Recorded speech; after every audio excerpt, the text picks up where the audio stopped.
India சுதந்திரம் அடைஞ்சு 77 ஆண்டுகள் ஆயிடுச்சு. இந்த 77 ஆண்டுகளில் இந்தியாவோட வளர்ச்சி எப்படி இருக்க பற்றி பார்க்கலாம் வாங்க.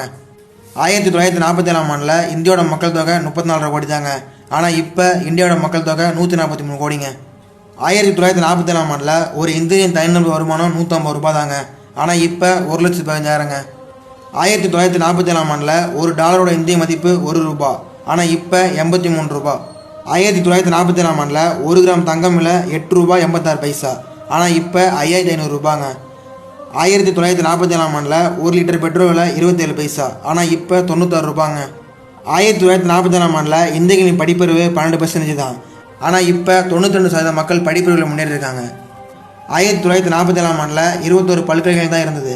ஆனால் இப்போ 1074 பல்கலைக்கழகம் உள்ளது. 1947ஆம் ஆண்டில் கல்லூரிகளின் மொத்த எண்ணிக்கை 496 தான். ஆனால் இப்போ 47,791 கல்லூரிகள் உள்ளது. இந்தியாவோட வளர்ச்சி பற்றி உங்களுக்கு கருத்து என்ன? இன்னும் இந்தியாவில் என்னென்ன டெவலப் ஆகணும் என்பதை கமெண்ட் பண்ணுங்கள். மறக்காமல் ஃபாலோ பண்ணிட்டு போயிடுங்க.